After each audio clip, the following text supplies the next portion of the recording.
السماء جلالا فأزيد أسراب الغيوم. الحمد لله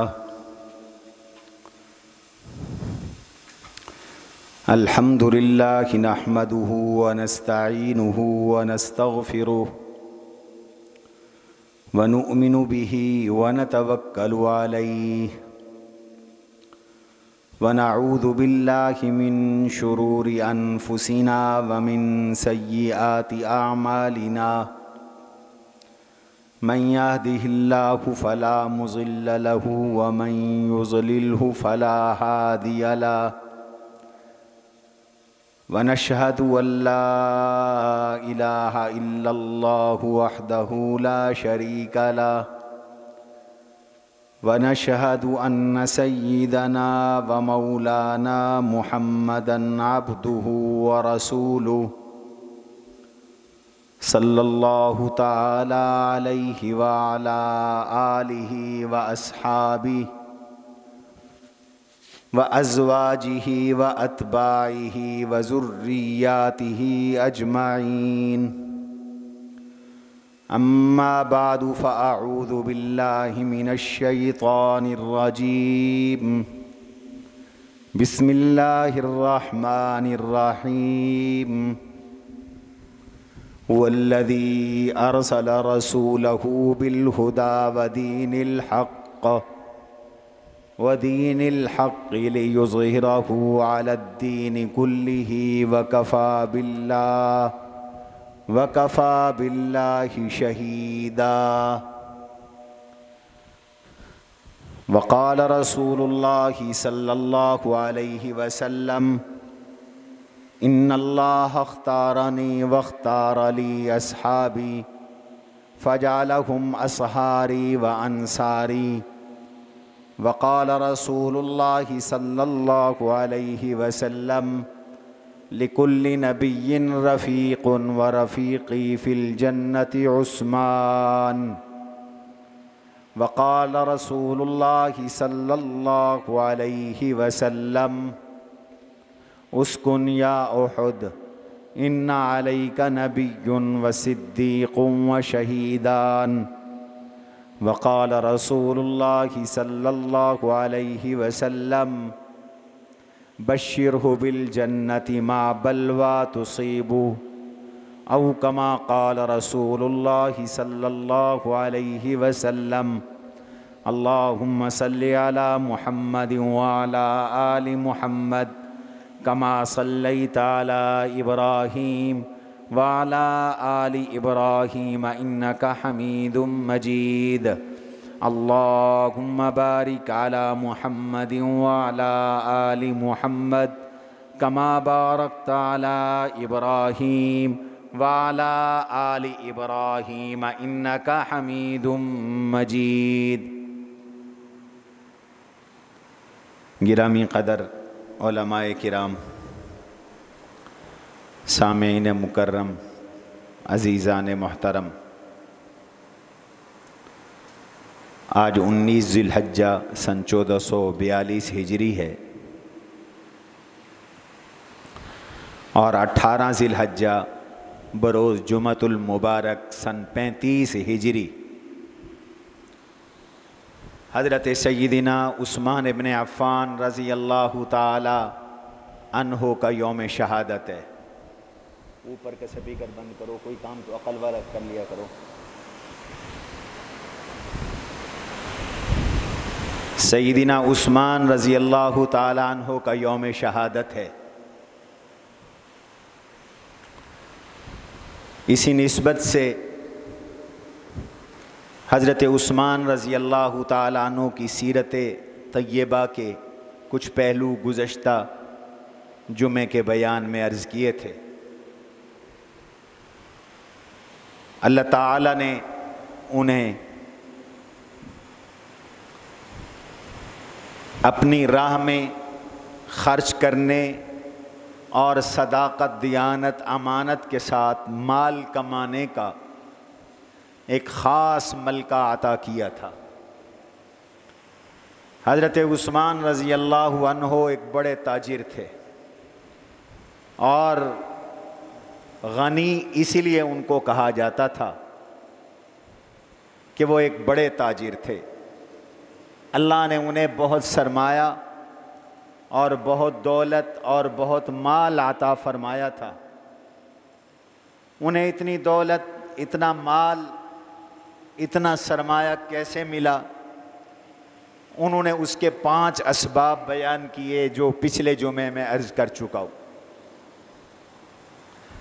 حضرت عثمان رضی اللہ تعالیٰ عنہ اتنے بڑے دولت مند تھے اور دولت مندی کے ساتھ سخی تھے، راہ خدا میں بے دریغ مال خرچ کرنے والے تھے۔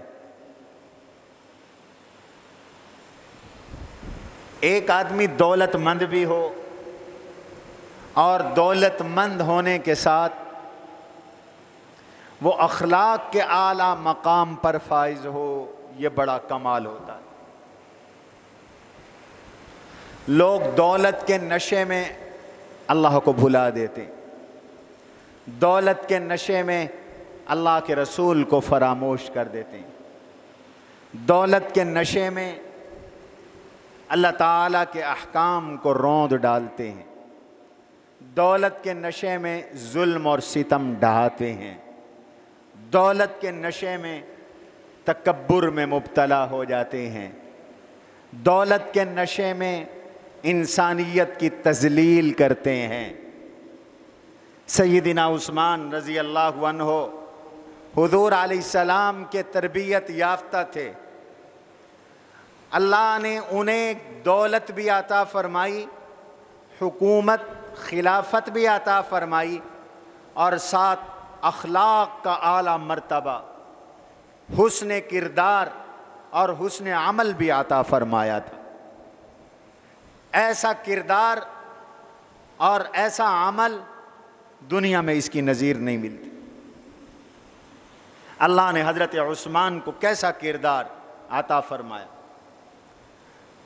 اسلام سے قبل زمانہ جاہلیت ہے، اور زمانہ جاہلیت میں شراب گناہ نہیں سمجھا جاتا تھا، زنا تو لوگوں کے فخر کا ذریعہ تھا، زنا اور بد کرداری کر کے اعلان کرتے تھے، اپنی محبوباؤں معشوقاؤں کے ناموں سے اپنے قصیدوں کا آغاز کرتے تھے، اپنے کلام کو شروع کرتے تھے، بالکل ایسے جیسے مسلمان اپنی گفتگو کا آغاز، اپنے خطبات کا آغاز، اپنی تقریروں کا آغاز اللہ کے نام سے، اللہ کے حمد سے کرتے ہیں، بسم اللہ الرحمن الرحیم سے کرتے ہیں، خطبے اور الحمدللہ سے کرتے ہیں۔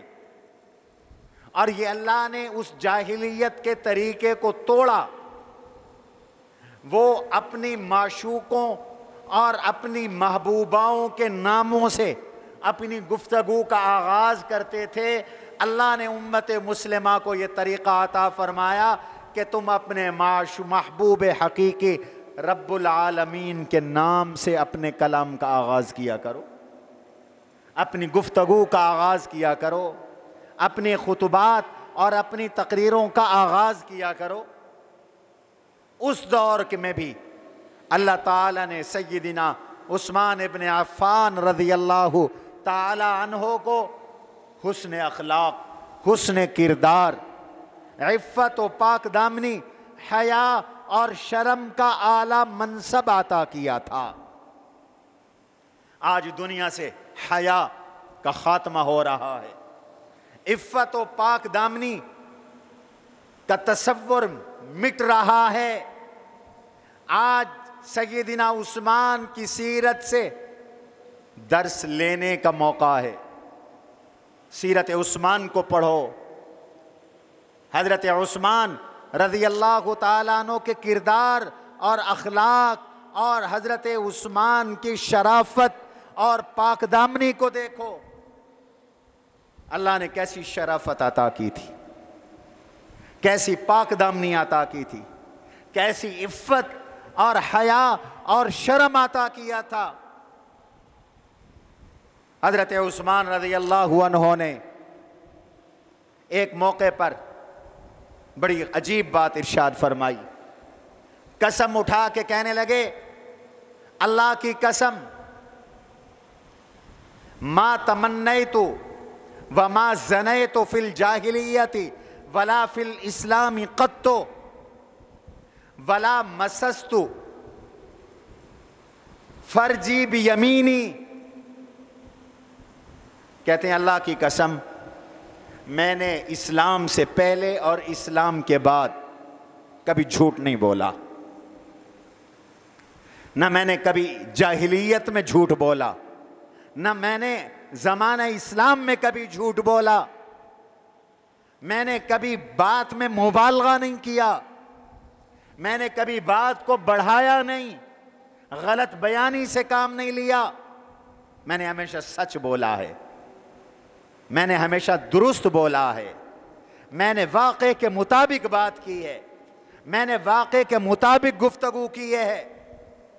یہ باتیں اس لیے بتائی جاتی ہیں کہ اپنایا جائے، ان اوصاف کو اختیار کرو، اپناؤ. اور دوسری بات فرمائی ولا زنیت، میں نے نہ کبھی کفر کی حالت میں بدکاری کی، نہ مسلمان ہو کر میں نے کبھی زنا کیا. ایسے عفیف، ایسے پاک دامن، ایسے اعلیٰ کردار کے حامل، ایسے شریف النفس، ایسے عزتوں کے محافظ، ایسے پاک دامن اور ایسے نیک سیرت کبھی بدکاری نہیں کی، کبھی زنا نہیں کیا. اور قدسی نفوس کو اللہ بچپن سے ان بے حیائیوں سے محفوظ رکھتے ہیں. جس سے کام لینا ہوتا ہے میرے اللہ اس کو کردار بھی عطا کرتے ہیں. بد کردار آدمی کا کوئی کارنامہ نہیں ہوتا، بد کردار آدمی کا کوئی مستقبل نہیں ہوتا، بد کردار آدمی کا کوئی حال نہیں ہوتا، بد کردار آدمی کی کبھی منزل نہیں ہوا کرتی. منزل ملتی ہے کردار والوں کو، عفت اور پاک دامنی والوں کو. اللہ نے جس کو یہ وصف عطا کی اسے کمال کی وصف ملی. آنکھوں میں حیا ہو، زبان میں صداقت ہو، کردار میں شفافیت ہو، عفت ہو، پاک دامنی ہو، صفائی ہو، ستھرائی ہو، تقوی ہو، پرہیزگاری ہو، عزتوں کو نہ لوٹتا پھرے. سیدنا عثمان کو اللہ نے اپنے نبی کا دوہرا داماد بنایا انہی اخلاق کی وجہ سے، اسی کردار کی وجہ سے. انسان کا کردار بولتا ہے، چھپتا نہیں ہے. کتنا عرصہ چھپے گا، بالآخر کردار ظاہر ہو جاتا ہے. آدمی کی عادات و اطوار ایک نہ ایک دن کھل جایا کرتی ہیں. عثمان ایسے حیادار کہ زمانہ جاہلیت میں بھی کبھی بدکاری نہیں کی، زمانہ جاہلیت میں بھی کبھی بے حیائی کا ارتکاب نہیں کیا، زمانہ جاہلیت میں بھی کبھی بد نظری نہیں کی، زمانہ جاہلیت میں بھی کبھی کسی کی عزت پہ ڈاکہ نہیں ڈالا. اور یہی ایک مسلمان کی پہچان ہے، اور یہی ایک مسلمان کا تعارف ہے. حضور علیہ الصلوۃ والسلام نے ارشاد فرمایا سبعۃ فی ظل اللہ یوم لا ظل الا ظلہ. روز محشر 7 قسم کے لوگ اللہ کے عرش کے سائے میں ہوں گے. اس دن اللہ کے عرش کے سائے کے علاوہ کائنات میں کوئی سایہ نہیں ہوگا. یہ ساری بلڈنگیں، عمارتیں، تعمیرات، یہ زمین ختم ہو جائے گی. لا ترى فيها عوجا ولا امتا ويوم تبدل الارض غير الارض والسماوات مطويات بيميني. زمین نہیں رہے گی، آسمان اللہ کے ہتھیلی میں لپٹ کر اکٹھے ہو جائیں گے.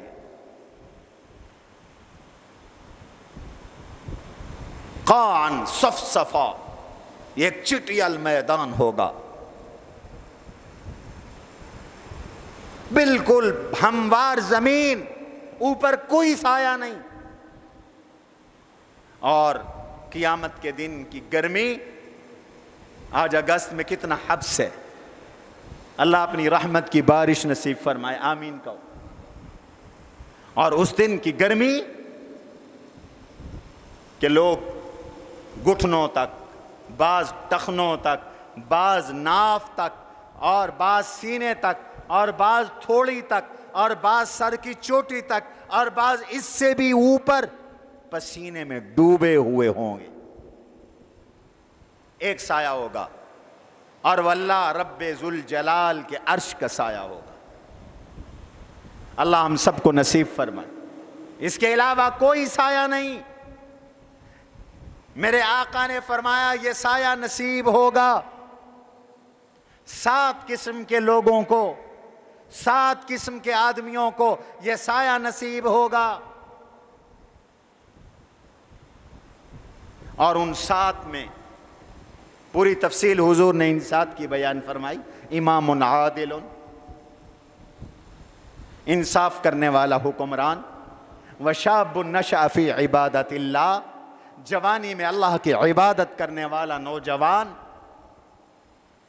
ورجلان تحابا ورجل قلبہ معلق بالمسجد، مسجد سے دل لگانے والا مسلمان، مسجد سے نکلے تو تڑپ کے پھر مسجد میں واپس آ جائے، اللہ کے لیے ایک دوسرے سے محبت کرنے والے مسلمان، کلمہ گو، صرف اللہ کے لیے ایک دوسرے سے پیار کرتے۔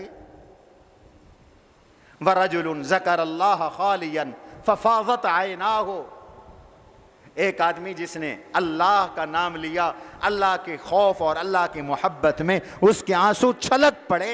ایسا ذاکر، اللہ کو تنہائی میں یاد کرنے والا بندہ قیامت کے دن اللہ کے عرش کے سائے میں ہو۔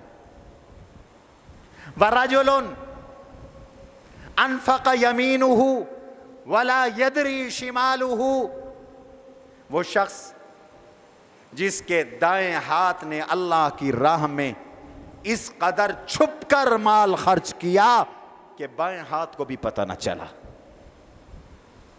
اخلاص کے ساتھ، اخفاء کے ساتھ، اخلاص و اخفاء کے ساتھ اللہ کی راہ میں کسی غریب، مسکین، فقیر، مدرسے کی یا کسی بھی دین کے تقاضے والے کی مدد کر دی، یہ اخلاص و اخفاء پہ اللہ کی راہ میں خرچ کرنے والا کلمہ گو، اللہ اس کے عمل کی ایسی قدردانی فرمائیں گے، اسے اپنے عرش کا سایہ نصیب کریں۔ وَرَجُلٌ دَعَتْهُ امْرَأَةٌ ذَاتُ حَسْبٍ وَنَسْبٍ فَقَالَ إِنِّي أَخَافُ اللَّهَ، وہ با کردار، وہ اعلیٰ کردار والا نوجوان، وہ اعلیٰ کردار والا شخص جس کو دعوت گناہ دی، جس کو دعوت گناہ ملی ایسی عورت کی طرف سے جو اونچے خاندان کی ہے، جس کا خاندان بڑا اونچا ہے، مال والی عورت ہے، حسین و جمیل عورت ہے۔ اب آپ اندازہ لگا سکتے ہیں کہ گناہ کی دعوت ملے، گناہ کی دعوت ملے، پھر دعوت بھی ایسی خاتون جو بڑی اونچے خاندان کی ہے، ایسی خاتون جو حسن و جمال والی ہے، ایسی خاتون جو دولت مند ہے، اس کی طرف سے گناہ کی دعوت ملی، کوئی رکاوٹ نہیں ہے اب اس میں اور گناہ میں۔ گناہ میں رکاوٹ ہوتی ہے کہ مرد چاہتا ہو اور عورت نہ چاہتی ہو، یہاں تو معاملہ الٹ ہے، خود عورت چاہ رہی ہے، لڑکی چاہ رہی ہے، اور لڑکی بھی کوئی چھوٹی موٹی نہیں، ذی وجاہت لڑکی ہے، عورت ہے، لیکن اس نے اپنی پاک دامنی کو بچاتے ہوئے یہ کہہ کر گناہ سے انکار کر دیا، انی اخاف اللہ، مجھے اللہ سے ڈر لگتا ہے، مجھے اللہ سے ڈر لگتا ہے، مجھے جہنم سے ڈر لگتا ہے، مجھے دوزخ سے ڈر لگتا ہے۔ یہ کہہ کے انکار کر دیا اس نوجوان نے۔ اللہ اس کی پاک دامنی کی ایسی قدردانی فرماتے ہیں کہ روز محشر اللہ اسے اپنے عرش کا سایہ نصیب فرما دیں گے، عرش کا سایہ نصیب فرما دیں گے۔ مجبور ہو کر پاک دامن رہنا کوئی کمال نہیں، با اختیار ہو کر پاک دامن رہنا یہ کمال ہے۔ گناہ کے مواقع نہ ملیں اور پاک دامن رہے یہ کوئی کمال نہیں، گناہ کے مواقع ملے اور پھر اپنی عزت کی، عفت کی، اپنے حیا کی، اپنے شرم کی، اپنے کردار کی، اپنی پاک دامنی کی حفاظت کرے، یہ کمال ہے، یہ کمال ہے۔ آج سیرت عثمان اپنانے کی ضرورت ہے، حیائے عثمان اختیار کرنے کی ضرورت ہے، مصائب ٹل جائیں گے، مشکلات دور ہو جائیں گی۔ جب زنا معاشرے میں پھیل جاتا ہے تو معاشرے میں معاشی بدحالی آتی ہے، یاد رکھو۔ آج پیسہ عام ہے لیکن بحران ہے، معاشی بحران ہے، ہر آدمی پریشان ہے۔ اس کی کیا وجہ ہے؟ رحمت عالم صلی اللہ علیہ وسلم نے اس کی وجہ بیان فرمائی۔ سرور کائنات صلی اللہ علیہ وسلم نے ارشاد فرمایا، الزنا مجذبۃ الفقر، بے حیائی، بدکاری فقر کو کھینچ کر لاتی ہے۔ بے حیائی، بدکاری سے معاشی بدحالی اور تنگی پیدا ہوتی ہے۔ آج یہ موضوع نوجوانوں کو بتانے کی ضرورت ہے۔ بدکاری و بے حیائی، معاشی بحران، فقر، فاقے اور افلاس لانے کا ذریعہ۔ اور نمبر 2، لم تظہر الفاحشۃ فی قوم قط الا فشا فیہم الطاعون والاوجاع التي لم تکن فی اسلاف۔ ابن ماجہ کی روایت ہے، جس گھر میں، جس قوم میں، جس برادری میں، جس وطن میں، جس دھرتی میں بے حیائیاں عام ہو جائیں، زنا عام ہو جائے، اللہ کی طرف سے ایک عذاب یہ آتا ہے، الا فشا فیہم الطاعون، اس قوم میں اللہ طاعون، کرونا جیسی وبائی امراض بھیج دیتے۔ طاعون اور کرونا ملتی جلتی بیماریاں، دونوں متعدی بیماریاں۔ الا فشا فیہم الطاعون، طاعون پھیل جاتا ہے، ایسی بیماریاں پھیل جاتی ہیں لم تکن فی اسلافہم، جو پچھلے لوگوں میں نہیں تھی، پہلے نہیں تھی، ایسی بیماریاں مسلط ہوتی ہیں۔ بابو سبب تو کوئی نہ کوئی بن ہی جاتا ہے۔ یہ جراثیم اور وائرس چھوڑا ہو امریکہ نے یا چھوڑا ہو چائنا نے، کوئی چھڑوانے والی ذات تو ہے، کوئی پیدا کرانے والی ذات تو ہے۔ اور ضروری نہیں ہے کہ پھر جب یہ مصیبت آئے تو صرف بدکاروں کو لگے، بہت سے اللہ والے بھی چلے جاتے۔ وَاتَّقُوا فِتْنَةً لَا تُصِيبَنَّ الَّذِينَ ظَلَمُوا مِنْكُمْ خَاصَّةً، اللہ نے فرمایا اس فتنے، آزمائش اور عذاب سے بچو جو صرف گناہگاروں کو نہیں پہنچتا۔ جب پھر گندم کو پیستے ہیں تو پھر گھن بھی پس جایا کرتا ہے۔ پھر فرق آخرت میں ہوگا، مجرم کون تھا اور غیر مجرم کون تھا، یہ فرق آخرت میں ہوگا۔ بدکاری سے بیماریاں آتی ہیں، متعدی امراض آتی ہیں دوستو۔ میری بات سمجھ میں آ رہی ہے؟ اور اس پہ آخری بات یہ بھی کہتا چلوں، حضور پاک دامن تھے، نبی سارے پاک دامن تھے۔ کہتے ہیں کہ نبی کے باپ دادا غیر مسلم ہو سکتے ہیں، بد کردار نہیں ہو سکتے۔ حضور علیہ الصلاۃ والسلام کے والد گرامی حضرت عبداللہ کے والد گرامی عبد المطلب کے والد گرامی عبداللہ محمد بن عبداللہ بن عبد المطلب عبد مناف ہاشم بن قصی بن کلاب بن مرہ بن کعب بن لوئی، حضور کا یہ جو پورا نسب ہے آدم علیہ السلام تک، اس میں کوئی شخص بد کردار نہیں تھا، نہ کوئی خاتون نہ کوئی مرد، کوئی بد کردار نہیں، سب پاک دامن۔ اور سیرت نگاروں نے ایک عجیب قصہ لکھا ہے، حضور علیہ السلام کے والد گرامی حضرت عبداللہ سفر میں تھے، ایک خاتون، کاہنہ خاتون، نجومی قسم کی خاتون، کاہن کے پاس جن آ کر باتیں بتاتے، اس نے حضرت عبداللہ کو دیکھا۔ حضرت عبداللہ کے ماتھے میں کہتے ہیں نور نبوت چمکتا تھا، اس نے اس نور کو دیکھا، اس نور کو دیکھ کر حضرت عبداللہ کے پاس آئی، اور حضرت عبداللہ حضور کے ابا کو کہنے لگی میرے ساتھ میری خواہش پوری کرو، نعوذ باللہ من ذالک، گناہ اور بدکاری کی دعوت دی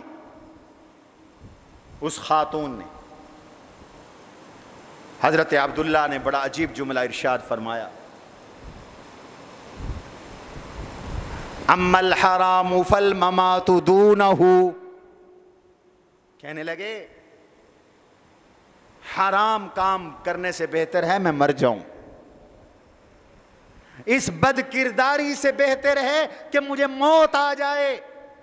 اما الحرام فالممات دونہ، یہ شعر کا ایک مصرع ہے، اس بے حیائی اور بدکاری سے مر جانا بہتر ہے۔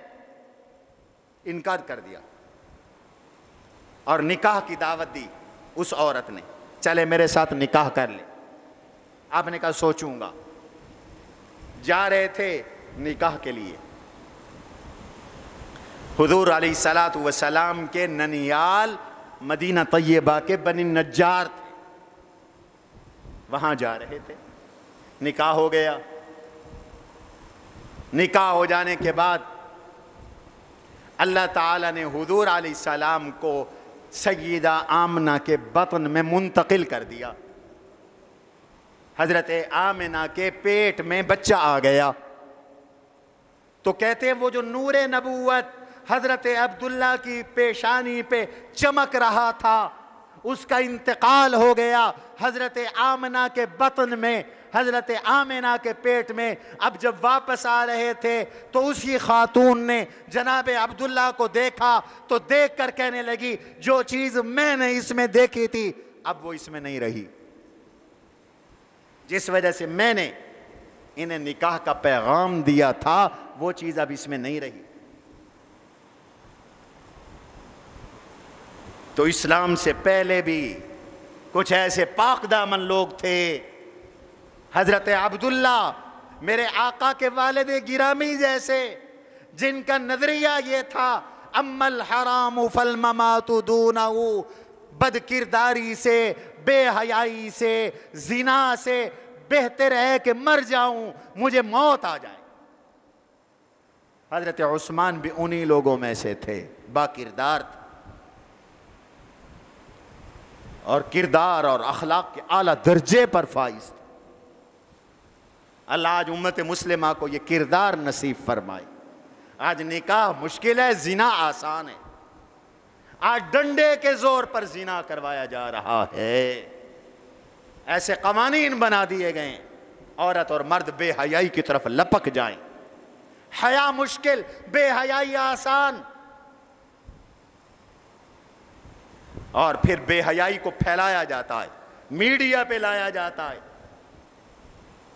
بے حیائی کی فلمیں اور ڈرامے میری نئی نسل کو دکھا کر انہیں بے حیائی پہ اکسایا جاتا ہے، لایا جاتا ہے. اور پھر کہتے ہیں کرونا ختم نہیں ہوتا.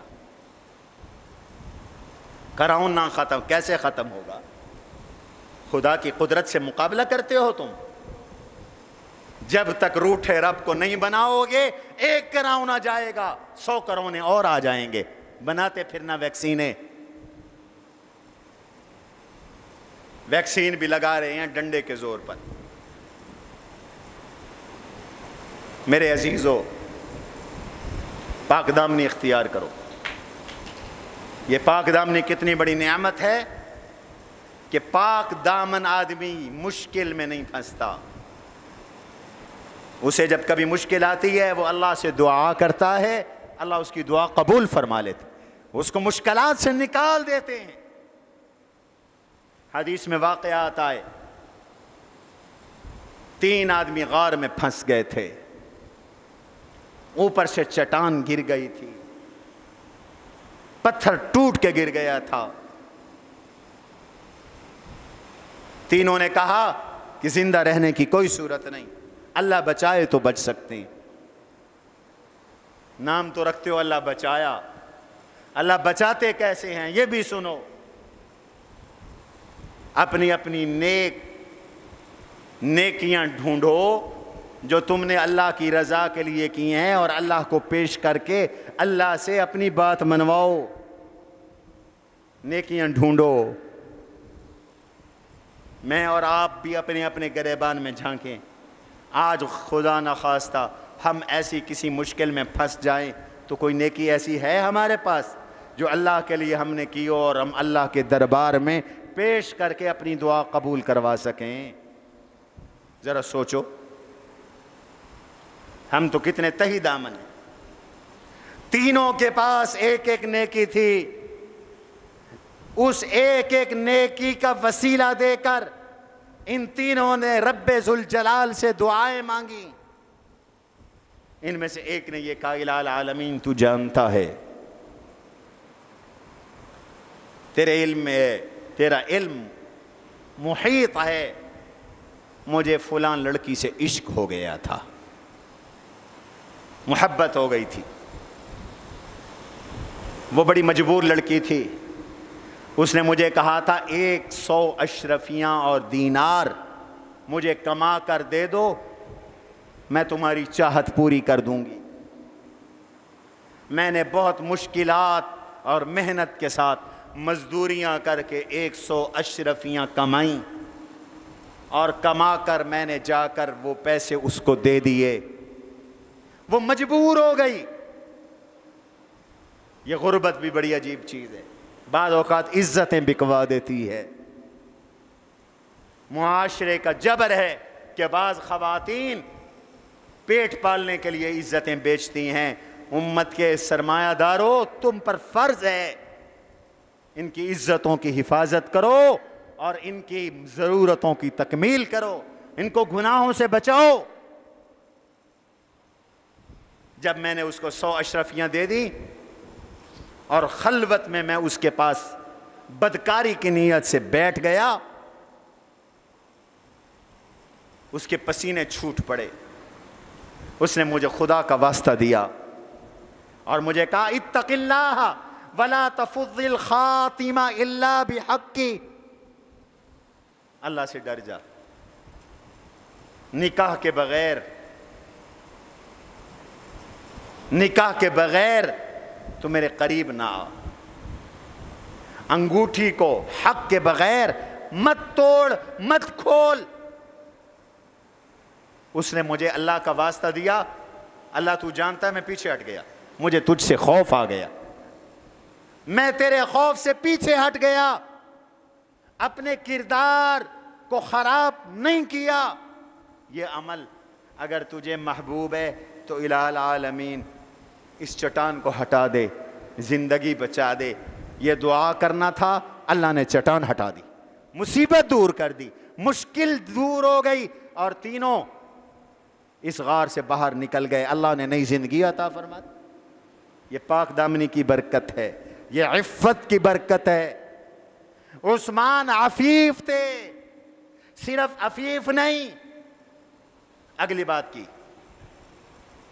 کہتے ہیں ولا شربت خمرا، میں نے پوری زندگی کبھی شراب نہیں پی۔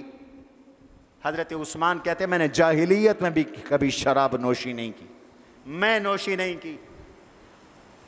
کیسے مسلمان ہو، تمہاری شادیاں شراب کے بغیر نہیں ہوتی،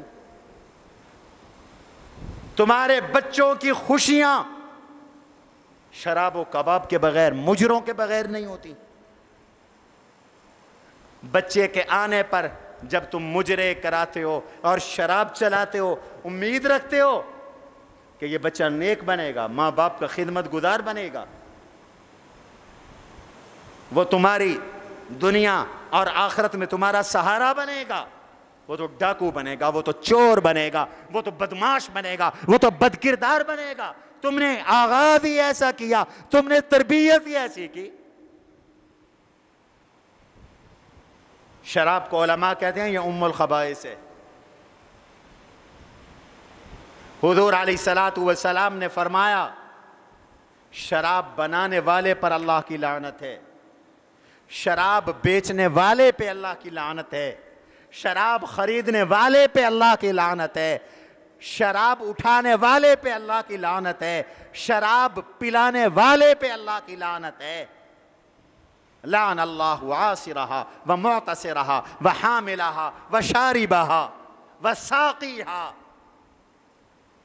جس نے ایک گھونٹ شراب کا پیا 40 دن تک اللہ اس کی نماز عبادت قبول نہیں فرماتی، لعنت برستی ہے اس پر۔ اور شرابی کا خاتمہ کلمے پر نہیں ہوتا، نشائی اور شرابی کا خاتمہ کلمے پر نہیں ہوتا۔ عثمان کہتے ہیں میں نے تو جاہلیت میں بھی کبھی شراب نہیں پی۔ اسلام تو اسلام نے تو شراب کو حرام کیا۔ آج کچھ شرابی شراب کے نشے میں دھت ہو کر کہتے ہیں قرآن میں تو شراب کا حرام ہونا نہیں ہے۔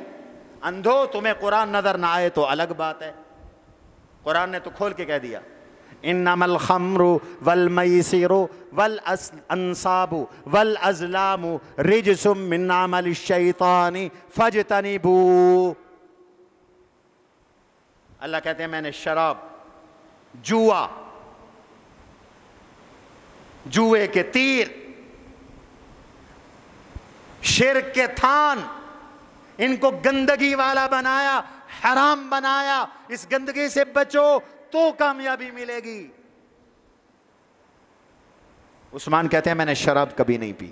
اسلام سے پہلے تو بہت سے لوگوں نے پی تھی، جب اسلام آیا تو شروع میں حرام نہیں ہوئی تھی شراب، بہت سے لوگ پیتے تھے، بعد میں شراب حرام ہوئی، اب سب رک گئے۔ لیکن عثمان کا کمال یہ ہے انہوں نے جاہلیت میں بھی کبھی شراب نہیں پی۔ اور اگلی بات کہتے ہیں میں نے اپنے دائیں ہاتھ کو کبھی، اپنا دایاں ہاتھ کبھی اپنی شرمگاہ کو نہیں لگایا۔ کیا کہنے عثمان کے حیا کے، عثمان کے شرم کے، میں نے کبھی اپنا دایاں ہاتھ اپنی شرمگاہ کو نہیں لگایا۔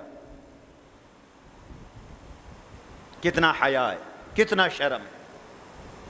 اس لیے کہ حضور علیہ السلام نے دایاں ہاتھ اچھے کاموں کے لیے مقرر فرما دیا۔ آپ ہر اچھا کام دائیں ہاتھ سے فرماتے تھے، اور ہر قابل گھن کام بائیں ہاتھ سے فرماتے تھے۔ استنجا آپ بائیں ہاتھ سے کرتے تھے، کھانا دائیں ہاتھ کے ساتھ کھاتے تھے۔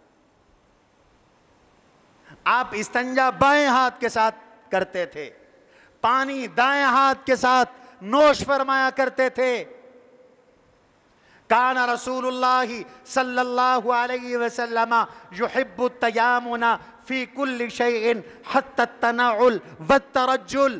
حدیث میں آتا ہے حضور ہر اچھی چیز میں دائیں جانب کو پسند کرتے، حتیٰ کہ کنگھا کرتے تو دائیں طرف سے، جوتا پہنتے تو پہلے دایاں جوتا پہنتے تھے.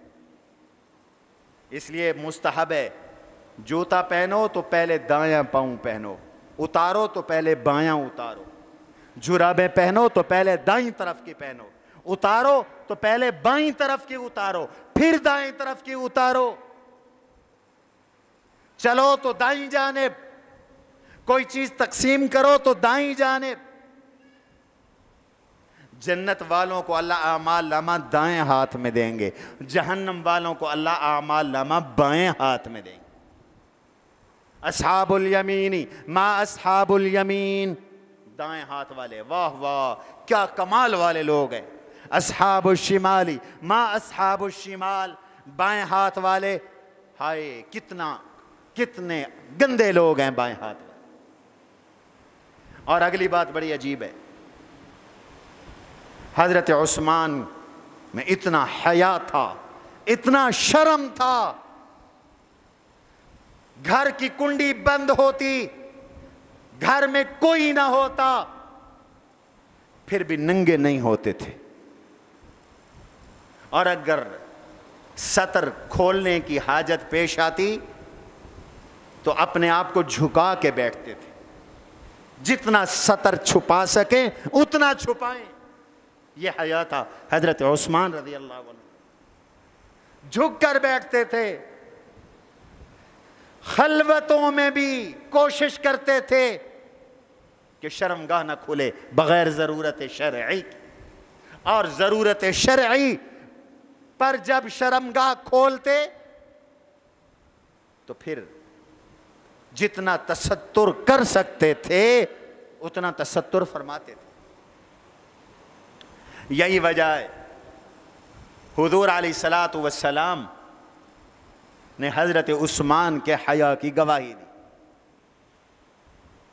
حضور نے گواہی دی ارحم امتی بامتی ابو بکر واصدقهم واشدهم فی امر اللہ عمر واصدقهم حیاء عثمان واقضاهم علی.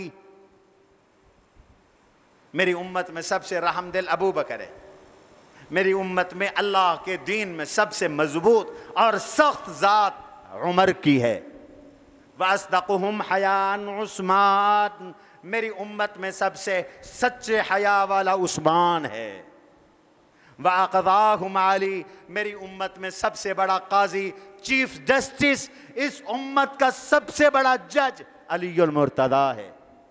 وَأَعْلَمُهُمْ بِالْحَلَالِ وَالْحَرَامِ مُعَاذ بن جبل وَأَفْرَضُهُمْ زید بن ثابت. حلال و حرام کے سب سے بڑے عالم معاذ بن جبل ہیں. علم میراث کے سب سے بڑے ماہر زید بن ثابت ہیں. وَأَقْرَوْهُمْ أُبَيُّ بن کعب، اس امت کے سب سے بڑے قاری ابی بن کعب ہیں. حضور نے گواہی دی عثمان با حیا ہیں. ایک مرتبہ رحمت عالم صلی اللہ علیہ وسلم سیدہ عائشہ کا دوپٹہ اوڑھ کے بیٹھے تھے. حضرت عائشہ کے حجرے میں ابو بکر آئے، اجازت مانگی، آپ نے اسی حال میں اجازت دے دی. عمر آئے، اجازت مانگی، آپ نے اسی حال میں اجازت دے دی. عثمان آئے، اجازت مانگی، آپ نے جلدی سے اپنے کپڑے ٹھیک کر لیے. سیدہ عائشہ نے فرمایا آقا ابو بکر آئے آپ بے تکلف رہے، عمر آئے آپ بے تکلف رہے، عثمان آئے تو آپ نے اپنے آپ کو سمیٹ لیا. اس کی کیا وجہ ہے؟ حضور نے ایک تاریخی جملہ ارشاد فرمایا الا استحیی رجلا یستحیی منہ الملائکہ، الا استحیی رجلا یستحیی منہ الملائکہ، میں ایسے جوان سے کیوں نہ حیا کروں جس سے اللہ کے فرشتے بھی حیا کرتے. عثمان کو سے رب کے فرشتے بھی حیا کرتے ہیں. ایسے با حیا عثمان، ایک صحابی نے ان سے قرض لیا. اخلاق بتا رہا ہوں حضرت عثمان کا. ہم نے تو جس سے پیسے لینے ہوں اس کی ماں بہن ایک کر دیتے ہیں، اس کی عزتیں تار تار کر دیتے ہیں، اور دوسری طرف بھی ظلم ہوتا ہے. پیسے ہونے کے باوجود قرضے کھا جاتے ہیں، نہیں دیتے. یہ دونوں باتیں غلط. عثمان نرم دل تھے. حضور نے فرمایا ہے رحم اللہ رجلا سمحا اذا باع واذا اشترى واذا اقتضى. اللہ اس تاجر پر رحم فرما جو نرم طبیعت کا ہے. سودا لیتا ہے تو نرمی سے، بیچتا ہے تو نرمی سے، کسی سے لینے ہوں تقاضا ہے تو نرمی سے. یہ تاجر کو حضور نے فرمایا نرم رویہ بناؤ. قرضہ ضرور مانگو لیکن دوسروں کی ماں بہن ایک نہ کر دو، ماں بہن بیٹی بیوی کو ایک نہ کر دو. ایک تاجر فوت ہو گیا، یہ حدیث میں ہے. ایک تاجر فوت ہو گیا، اللہ کے فرشتے اس کے پاس آ گئے اس کی روح قبض کرنے کے لیے، جنت اور جہنم کی. اس نے کہا الہ العالمین تو جانتا ہے میرے پلے کوئی نیکی نہیں ہے، ایک نیکی ہے. سن لو کاروباری ہو، اور کوئی نیکی نہیں، ایک نیکی ہے. اور وہ نیکی یہ ہے میں کاروبار کرتا تھا. کنت ابایع، میں کاروبار کرتا تھا، لوگوں کو ادھار بھی دیتا تھا. فَأَتَجَاوَزُ عَنِ الْمُعْسِرِ، جن سے میں نے قرضہ لینا ہوتا تھا، جو غریب ہوتے تھے میں انہیں قرضہ معاف کر دیتا تھا. جو امیر ہوتے تھے وَأُؤَخِّرُ عَنِ الْمُوسِرِ، جو امیر ہوتے تھے ان کو میں ڈھیل دیتا تھا، وقت دے دیا کرتا تھا. اللہ نے فرمایا میرے فرشتوں یہ میرے بندوں سے درگزر کرتا تھا، میں اس سے درگزر کرتا ہوں، اس کو جنت میں لے جاؤ، اس کو جنت میں لے جاؤ. یہ بھی دین ہے، یہ بھی دین ہے، یہ بھی سیکھو. حضرت عثمان سے ایک تنگ دست صحابی حضرت سعد نے قرضہ لیا، اور پھر صحابہ تو قرضے کو قرضہ سمجھتے تھے. ہماری طرح مسلمان تو نہیں تھے کہ جس سے لیا ہڑپ کر گئے. بابو پوری زندگی سجدے پہ سجدے کرو، ہر سال حج کرو. اگر کسی کا قرضہ حتیٰ کہ بیوی کی حق مہر بھی اپنے ذمے رکھ کر تم مر گئے تو جنت کوئی نہیں ملنی، کوئی نہیں ملنی جنت. قرضے ادا کرو، لکھ کے رکھو. حدیث میں آتا ہے نسمۃ المؤمن مرتہن بدینہ، آدمی کی روح گرفتار رہتی ہے قرضے کی وجہ سے، پکڑی رہتی ہے قرضے کی وجہ سے. کیسا بے غیرت بیٹا ہے، بے غیرت، میں اس کو بے غیرت کہوں گا، سخت لفظ بول رہا ہوں. مجبوراً باپ کی وراثت کا تو مالک بنتا ہے، قرضے کے لیے کہتا ہے جاؤ میرے باپ کی قبر پہ جا کے لے لو. شرم نہیں آتی تجھے؟ تیری آنکھوں کے سامنے تیرا باپ آگ میں جلتا، تو برداشت کرتا؟ وہ پکڑا ہوا ہے قرضے کی وجہ سے اور تو اسے چھڑواتا نہیں ہے چند ٹکوں کی خاطر. تو پھر کیسا حلال کا نطفہ ہے، کیسی تیرے اندر غیرت ہے؟ باپ کے قرضے کا وارث نہیں، ماں کے قرضے کا وارث نہیں، پیسے کا وارث بنتا ہے، دولت کا وارث بنتا ہے، قرضے کا وارث نہیں بنتا. یہ ہمارے معاشرے کا بگاڑ ہے. بابو جب نفع اچھا ہے، نفع لیتے ہو تو نقصان بھی قبول کرو. جب باپ دادے کی وراثت لیتے ہو تو باپ دادے کا قرضہ بھی قبول کرو، ورنہ وہ نہیں چھوٹیں گے. کل قیامت کے دن ان کا ہاتھ ہوگا، اس کی اولاد کا گریبان ہوگا. فکر کرو اپنے قرضوں کی بھی، اپنے باپ دادے کے قرضوں کی بھی فکر کرو. حلوے پہ جنت نہیں ملتی، یہ تمہیں کسی نے غلط رستہ بتا دیا ہے. عثمان کیسے اونچے مزاج کے انسان تھے، کیسا اخلاق تھا، کیسی عاجزی تھی، خاندان نبوت سے بھی کتنا پیار تھا. حضرت عباس کھڑے ہوتے، عثمان سوار ہو کے جا رہے ہوتے، حضور کے چچا نظر آتے تو سواری سے اتر پڑتے تھے احترام میں. جیسے ہمارے دینی مدارس میں ہمارے اساتذہ کا ادب طلبہ کرتے ہیں، با وفا شاگرد، با حیا شاگرد استاد کو دیکھ کر سواری سے نیچے اتر پڑتے ہیں. حضرت عثمان حضرت عباس کو دیکھ کر سواری سے نیچے اتر پڑتے تھے. یہ حضور کے چچا ہیں، عم رسول ہیں. صحابی نے قرضہ لیا، انہوں نے قرضہ تیار کیا، کہا عثمان میرا مال تیار ہے قبول کر لو. فرمایا میں تمہارے معاشی حالات کو جانتا ہوں، یہ 30,000 یا 50,000 کا قرضہ تھا، میں نے تمہیں معاف کیا، میں نے تمہیں معاف کیا. یہ ہیں حضرت عثمان رضی اللہ عنہ. پہلی دہشت گردی اسلام میں ہوئی 35 ہجری میں، جب یہودیوں کا سربراہ عبداللہ بن سبا مصر سے، کوفہ سے، بصرہ سے، مختلف علاقوں سے جھوٹ بول کر، مس انفارمیشن، ڈس انفارمیشن پھیلا کر لوگوں کو اکٹھا کر کے اس نے مدینے پہ دھاوا بول دیا حضرت عثمان کے خلاف. صحابہ نے حضرت عثمان سے کہا امیر المومنین ان سے قتال کی اجازت دے دیں. عثمان ابن عفان نے کہا میں رسول اللہ کے شہر میں خون ریزی نہیں چاہتا، جان دے دوں گا، رسول اللہ کے مدینے میں میں خون ریزی نہیں کرواؤں. ان باغیوں نے حضرت عثمان جمعہ پڑھا رہے تھے، ان کا وہ عصا جو حضور کے ہاتھ میں ہوتا تھا چھینا، اس کے 2 ٹکڑے کر کے پھینک دیے، منبر پہ قبضہ کر لیا، حضرت عثمان کو گھر میں بند کر دیا. 40 دن تک حضرت عثمان کا کھانا، حضرت عثمان کا پانی بند رکھا، 40 دن تک. یہ ذوالقعدہ کی بات ہے. حضرت عثمان کہتے ہیں مجھے جب پیاس لگتی میں قرآن کریم کی تلاوت شروع کر دیتا، اللہ کا قرآن کھول کے میں پڑھتا، میری بھوک بھی ختم ہوتی، میری پیاس بھی ختم. اور پھر 18 ذی الحجہ کو ان باغیوں نے حضرت عثمان کے گھر میں کود کر حضرت عثمان کو بے دردی سے شہید کر دیا.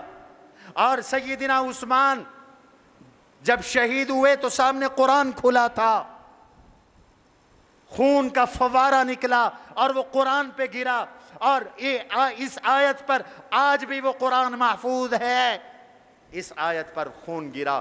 حضرت عثمان تلاوت یہی آیت کر رہے تھے فَسَيَكْفِيكَهُمُ اللَّهُ وَهُوَ السَّمِيعُ الْعَلِيمُ. انہیں اللہ کافی ہے، انہیں اللہ کافی. حضرت عثمان کی شہید ہونے کے بعد امت میں ایسی خون ریزی شروع ہوئی کہ آج تک ختم نہیں ہوئی.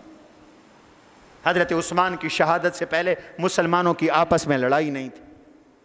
حضرت انس نے فرمایا لوگو اب تک اللہ کی تلوار نیام میں تھی، اب خطرہ ہے کہ اللہ کی نیام تلوار سے باہر نکل آئی ہے اور قتل و غارت گری شروع ہو جائے گی، اور شروع ہو گئی. یہ وہ شہید مظلوم ہیں، شہید مدینہ ہیں، شہید قرآن ہیں. اللہ ان کے درجات بلند فرمائے. وما علینا الا البلاغ.